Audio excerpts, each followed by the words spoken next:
नमस्कार, मैं हूं आलोक जोशी और आप देख रहे हैं बिज़ अड्डा। और बिज़ अड्डा में आज हम बात कर रहे हैं बैंकों के डूबने की, बैंकों पर मंडरा रहे संकट की। संकट अमेरिका में मंडरा रहा है। अमेरिका में 2 बैंक पिछले 3 दिनों में डूब चुके हैं। शुक्रवार को SVB यानी सिलिकॉन वैली बैंक के डूबने की खबर आई और रविवार को उसके ठीक 2 दिन बाद सिग्नेचर बैंक के डूबने की खबर आ गई है। और हालात कहाँ कितने ख़राब हैं इसका अंदाज़ा इस बात से लगाइए कि आज जब अमेरिकी बाज़ार खुल रहा है वहाँ बैंक स्टॉक्स में ट्रेडिंग रोकनी पड़ रही है। अनेक बैंकों के स्टॉक शेयरों में सौदे नहीं हो पा रहे हैं, इतनी बुरी हालत है। भारत पर भी इसकी छाया दिखाई पड़ रही है, लेकिन भारत की छाया पे आए उससे पहले समझना चाहिए कि हो क्या रहा है। हुआ यह है कि जो सिलिकॉन वैली बैंक नाम का जो बैंक है, सिलिकॉन वैली बैंक नाम से जाहिर है कि वो सिलिकॉन वैली में ऑपरेट करता है, उसके डूबने की खबर आई। FDIC federal deposit insurance commission ने उसके लेन देन पर रोक लगाई। जैसे यहाँ खबर आती है ना कि रिजर्व बैंक ऑफ इंडिया ने किसी बैंक के लेन देन पर रोक लगाई, इसका अर्थ होता है कि अब वो बैंक फंसा, किसी मुसीबत में है। बिल्कुल वही बात वहाँ हुई और वहाँ इसकी कारण थी run on the bank. Run on the bank ये होता है कि जब किसी बैंक के खातेदारों को ये डर हो जाए कि हम जब पैसा निकालने जाएंगे तो हमारा बैंक शायद दे ना पाए, और बहुत सारे लोग एक साथ अपना पैसा वापस लेने पहुंचते हैं, तो हो सकता है कि उस बैंक के पास पैसा हो।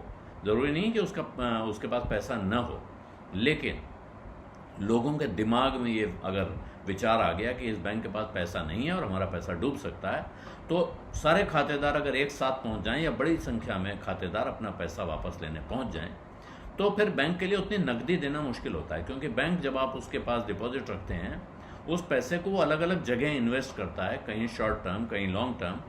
और जैसे जैसे आप अपना पैसा निकालते हैं, जितने लोग निकालते हैं, कुछ जमा भी करते हैं, तो वो पैसे का लेन देन चलता रहता है।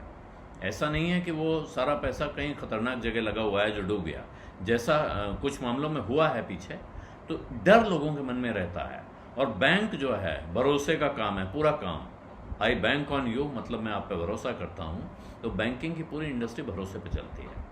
रन ऑन द बैंक का अर्थ है कि लोगों का भरोसा खत्म हो गया, और ये बहुत मुश्किल पैदा करता है किसी भी बैंक के लिए।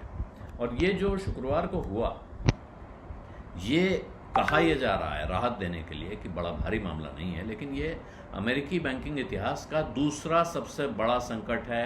यानी सेकंड, ये साइज वाइज दूसरे नंबर का संकट है। क्योंकि 2008 में वॉशिंगटन म्यूचुअल नाम का बैंक डूबा था, वो अभी तक का सबसे बड़ा संकट है। उसके बाद ये आता है।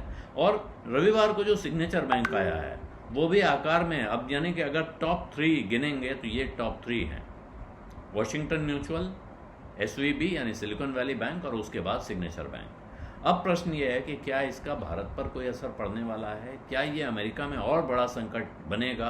तो इसके लिए अभी कुछ देर पहले अमेरिकी राष्ट्रपति जो बाइडेन निकले और उन्होंने इस पर अपने बयान दिया है, देश के नाम संदेश दिया है। और वहाँ उन्होंने खातेदारों को इस बात का भरोसा दिलाया है कि आपका पैसा बैंकों में सुरक्षित है, चिंता मत करिए। लेकिन इतने से क्या होगा? भारत में अगर आप सुने, बहुत सारे लोग मजाक करने लगे थे कि देखिए अमेरिका में बैंक डूब रहा है तो सरकार उसकी मदद कर रही है, और भारत में अडानी पर आप लोग सवाल उठा रहे थे।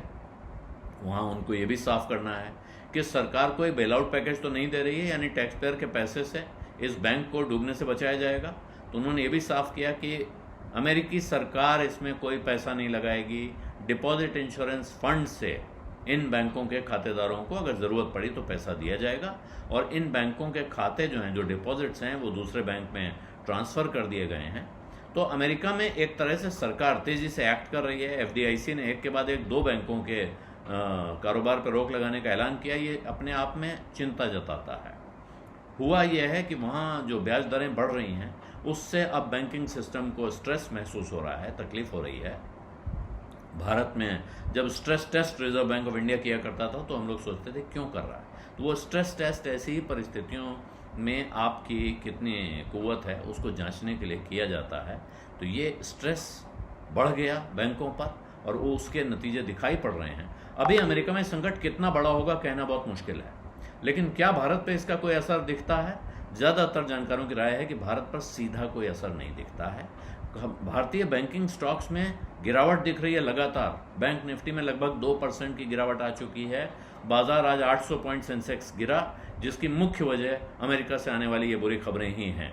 यानी कि आशंकाएं यहाँ भी बहुत सारी हैं, लेकिन तरह तरह के जानकार इस पे विश्लेषण में लगे और उनका कहना है कि जो भारतीय फिनटेक कंपनियां, खासतौर पे आईटी कंपनियों के बारे में कहा जा रहा है, क्योंकि सिलिकॉन वैली का मामला है कि जिन कंपनियों के खाते सिलिकॉन वैली बैंक में थे और उनका एक्सपोजर बढ़ा था, उनके लिए तो चिंता का कारण हो सकता है, लेकिन उसके अलावा बाकी लोगों के लिए कोई सीधा चिंता का कारण ऐसा नहीं दिखाई पड़ रहा है। लेकिन शुरू में आपको राहत दिलाई जाती है, कहा जाता है फिक्र मत करो, लेकिन कब तक फिक्र न करो, ये प्रश्न अभी खुला हुआ है, इसका जवाब सामने आया नहीं है। और अभी अमेरिका में जिस अंदाज में शेयर मार्केट रिएक्ट कर रहा है, अगर ये आग और बैंकों तक पहुंच गई, लोग दूसरे बैंकों से भी पैसा निकालने भागने लगे, तो फिर कहाँ परिस्थिति जाएगी कहना बहुत मुश्किल है। लोग इसकी तुलना अभी 2008 के लीमन ब्रदर्स वाले कांड से कर रहे हैं, जिसमें लीमन ब्रदर्स डूब गया, फ्रेडी फैनी कांड हुआ वहाँ, तो वो कर्ज का संकट था। इस बार भी क्या कोई बड़ा संकट पैदा हो सकता है? अभी कहना मुश्किल है। अमेरिकी सरकार कोशिश कर रही है कि भरोसा वापस लौटा दे। अगर डिपॉजिटर और बाकी जनता के बीच में ये भरोसा हो गया कि हाँ, फिक्र की कोई बात नहीं, हमारी सरकार हमें देख रही है, जिनके पैसे हैं अगर उनको ये भरोसा हो गया कि हमें पैसा मिल जाएगा, तो शायद वो दौड़ना, बैंक के बाहर लाइन लगाना बंद कर देंगे और उससे ये संकट फिर टल सकता है। लेकिन अभी टल गया है ये कहना बहुत मुश्किल है। भारत को क्या चिंता करनी चाहिए? हाँ, भारत को ज़रूर चिंता करनी चाहिए, लेकिन क्या भारत की बैंकिंग प्रणाली, बैंकिंग सिस्टम या दूसरी कंपनियां किसी बड़े खतरे का सामना कर रही हैं? तो अब तक के संकेत कह रहे हैं कि ऐसा नहीं है। बिज़ अड्डा में आज इतना ही। इजाज़त दीजिए। धन्यवाद। नमस्कार।